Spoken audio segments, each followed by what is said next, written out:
യാത്ര ഒരിക്കലും എളുപ്പമായിരുന്നില്ല. ഇരയാക്കപ്പെടലിൽ നിന്നും അതിജീവനത്തിലേക്കുള്ള ഈ യാത്ര. സമാനതകളില്ലാത്ത ആക്രമണത്തിന് ഇരയാകേണ്ടി വന്ന നടിയുടെ വാക്കുകളാണിത്. ഇരയല്ല, അതിജീവിതയാണെന്ന് പൊതുസമൂഹത്തിന് മുൻപാകെ സധൈര്യം പറയാൻ ധൈര്യം കാണിച്ചവൾ. ആ പോരാട്ടം 7.5 വർഷം എത്തുമ്പോഴും നീതി നടപ്പായിട്ടില്ല. വിചാരണക്കാലം തുടരുകയാണ്. 1-ാം പ്രതിക്ക് ജാമ്യം കൊടുക്കാൻ സുപ്രീം കോടതി പറഞ്ഞതും അതുതന്നെയാണ്. അനന്തമായി നീളുന്ന വിചാരണ.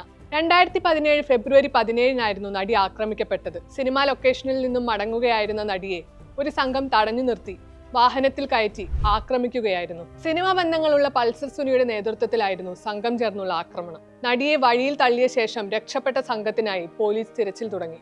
എന്നാൽ ഫെബ്രുവരി 23-ന് പോലീസിന്റെ എല്ലാം കണ്ണുവെട്ടിച്ച് പൾസർ സുനി ജില്ലാ കോടതിയിൽ കീഴടങ്ങി. കേസിൽ സുനി ഉൾപ്പെടെ 14 പേരാണ് ആദ്യം ഉണ്ടായിരുന്നത്.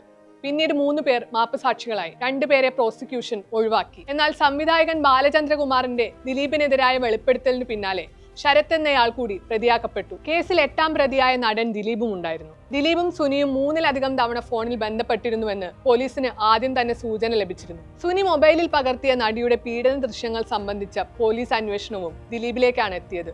ദൃശ്യങ്ങൾ പോലീസ് വീണ്ടെടുക്കുകയും ചെയ്തു. ദിലീപ് ഉൾപ്പെടെ ആദ്യ 8 പ്രതികൾക്കെതിരെ കൂട്ടബലാത്സംഗ കുറ്റമാണ് ചുമത്തിയിരുന്നത്. മറ്റ് പ്രതികൾക്കുമേൽ ഗൂഢാലോചന കുറ്റവും ചുമത്തി. 1 മുതൽ 7 വരെ പ്രതികൾ ആക്രമണത്തിൽ നേരിട്ട് പങ്കെടുത്തവരാണ്.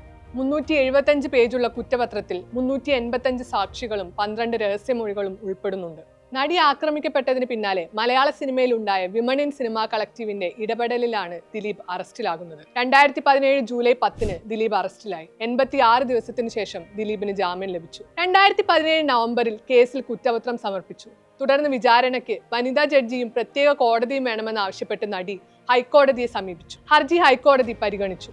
അതിനിടെ ലൈംഗിക അതിക്രമത്തിന്റെ ദൃശ്യങ്ങളുടെ പകർപ്പവകാശപ്പെട്ട് ദിലീപ് കോടതിയിലെത്തി. എന്നാൽ ഹർജി കോടതി തള്ളി. അതീവ നിർണായക തെളിവായ ദൃശ്യങ്ങൾ അടങ്ങുന്ന മെമ്മറി കാർഡിന്റെ പകർപ്പ് പ്രതി ദിലീപിന് നൽകരുതെന്ന് ആവശ്യപ്പെട്ട് നടി സുപ്രീം കോടതിയെയും സമീപിച്ചു. ദൃശ്യം കൈമാറുന്നത് തന്റെ അന്തസ്സിനെ ബാധിക്കുമെന്ന് ചൂണ്ടിക്കാട്ടിയായിരുന്നു നടിയുടെ സ്വകാര്യ ഹർജി. 2020 ജനുവരി 30-ന് വിചാരണ ആരംഭിച്ചു. ദിലീപിനും പൾസർ സുനിക്കും മറ്റ് 8 പ്രതികൾക്കുമെതിരെ വിചാരണ കോടതി കുറ്റം ചുമത്തിയിരുന്നു. പക്ഷേ നിരവധി സാക്ഷികൾ കൂറുമാറി. അഭിനേതാക്കളായ ഭാമ, സിദ്ദിഖ്, ഇടവേള ബാബു എന്നിവരും കൂറുമാറിയവരിൽ ഉൾപ്പെടുന്നു. പിന്നാലെ ജഡ്ജി ഹണി എം വർഗീസിനെ മാറ്റണമെന്നാവശ്യപ്പെട്ട് നടി ഹൈക്കോടതിയെ സമീപിച്ചെങ്കിലും ഹർജി തള്ളി. 2021-ൽ കേസിൽ നിർണായകമായൊരു വഴിത്തിരിവ് സംഭവിച്ചു. സംവിധായകൻ ബാലചന്ദ്രകുമാർ കേസിൽ ദിലീപിനെതിരെ ആരോപണങ്ങളുമായി രംഗത്തെത്തി. കേസിൽ ദിലീപിനെ സഹായിച്ചതായി പറയപ്പെടുന്ന ഒരു VIP-യെ കുറിച്ചും സംവിധായകൻ പരാമർശിച്ചിരുന്നു. ബാലചന്ദ്രകുമാർ കുറ്റകരമായ ഓഡിയോ ക്ലിപ്പുകൾ സമർപ്പിച്ചതിന് പിന്നാലെ ദിലീപിനെതിരെ പുതിയ FIR രജിസ്റ്റർ ചെയ്തു. തുടർന്ന് പുനരന്വേഷണം നടത്തി 2-ാം ഘട്ട കുറ്റപത്രം സമർപ്പിച്ച് വീണ്ടും വിചാരണ നടത്തി. വിചാരണ നടക്കവെയാണ് അതിജീവനത്തെക്കുറിച്ച് തുറന്നു പറഞ്ഞുകൊണ്ട് നടി രംഗത്തെത്തിയത്. 2022-ലാണ് ഇൻസ്റ്റാഗ്രാം അക്കൗണ്ടിലൂടെ ഇരയിൽ നിന്നും അതിജീവിതയിലേക്കുള്ള തന്റെ യാത്രയെക്കുറിച്ച് നടി തുറന്നു പറഞ്ഞത്. ഇത് ദേശീയ തലത്തിൽ ശ്രദ്ധ നേടുകയും നിരവധി പ്രമുഖർ അതിജീവിതയുടെ പോസ്റ്റ് പങ്കുവെച്ച് ഐക്യദാർഢ്യം അറിയിക്കുകയും ചെയ്തു. കേസിന്റെ വിചാരണ 2023 ജൂലൈ 31-നുള്ളിൽ പൂർത്തിയാക്കണമെന്ന് 2023-ൽ കോടതി ഉത്തരവിട്ടു.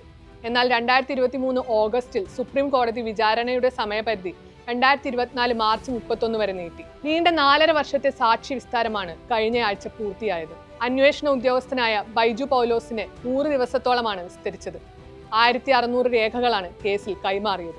ക്രിമിനൽ നടപടിച്ചട്ടം 313 പ്രകാരം പ്രതിഭാഗത്തിന് പറയാനുള്ളത് കൂടി കേട്ട ശേഷം നവംബറിൽ Ernakulam principal sessions judge honey M Varghese വിധി പറഞ്ഞേക്കും. അതിനിടെയാണ് സുപ്രീം കോടതിയിൽ നിന്നും മറ്റൊരു ഉത്തരവ് വന്നിരിക്കുന്നത്.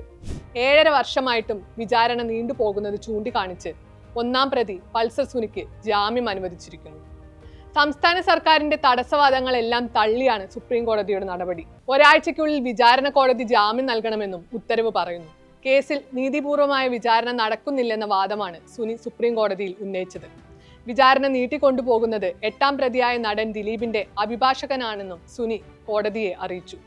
ഇതോടെ 7.5 വർഷം കഴിഞ്ഞിട്ടും വിചാരണ നീണ്ടുപോകുന്നതിൽ സംസ്ഥാന സർക്കാരിനെ സുപ്രീം കോടതി രൂക്ഷ ഭാഷയിൽ വിമർശിച്ചു. ഇങ്ങനെ പോയാൽ കേസ് എപ്പോഴാണ് തീരുക? കേസിലെ മറ്റൊരു പ്രതിയായ ദിലീപിന് ക്രോസ് വിസ്താരത്തിന് കൂടുതൽ സമയം അനുവദിക്കുന്നു എന്നതുൾപ്പെടെ കാര്യങ്ങളും ചൂണ്ടിക്കാട്ടിയാണ് കോടതിയുടെ ഉത്തരവ്. സുനിക്ക് ജാമ്യം അനുവദിച്ചാൽ വിചാരണ നടപടികൾ അട്ടിമറിക്കുന്നതിനുള്ള ശ്രമം ഉണ്ടായേക്കും. വിചാരണ അട്ടിമറിക്കാനായി ആക്രമണ ദൃശ്യങ്ങൾ പരസ്യപ്പെടുത്തുമെന്നും അതിജീവിതയെ ഭീഷണിപ്പെടുത്തിയേക്കാം, ജാമ്യത്തിലിറങ്ങിയ ശേഷം മുങ്ങിയേക്കാം എന്നിങ്ങനെ വസ്തുതകൾ ചൂണ്ടിക്കാട്ടിയാണ് സംസ്ഥാന സർക്കാർ ജാമ്യത്തെ എതിർത്തത്. അടിസ്ഥാനരഹിതമായ ബദൽ കഥകൾ മെനയാൻ കേസിലെ മുഖ്യ സൂത്രധാരനായ ദിലീപ് ശ്രമിക്കുന്നതായും സർക്കാർ വാദിച്ചിരുന്നു. വിചാരണ കോടതിയിൽ പ്രോസിക്യൂഷൻ സമർപ്പിച്ച തെളിവുകൾ അട്ടിമറിക്കാൻ ലക്ഷ്യമിട്ടാണ് ഈ നടപടി. കുറ്റകൃത്യത്തിൽ നേരിട്ട് പങ്കെടുത്ത കേസിലെ ആദ്യ 6 പ്രതികളെയും അതിജീവിത തിരിച്ചറിഞ്ഞുവെന്നും സർക്കാർ കോടതിയിൽ സത്യവാങ്മൂലം നൽകിയിരുന്നു. എന്നാൽ ഇതെല്ലാം തള്ളിയാണ് സുപ്രീം കോടതിയുടെ നടപടി. വൈകുന്ന നീതി നിഷേധത്തിന് തുല്യമാണെന്നാണ് പറയപ്പെടുന്നത്. 7.5 വർഷമായി തുടരുന്ന വിചാരണയുടെ അവസാനം എന്താകും? നീതിയുടെ വെളിച്ചത്തിനായി എത്ര കാലമാണ് കാത്തിരിക്കേണ്ടി വരിക?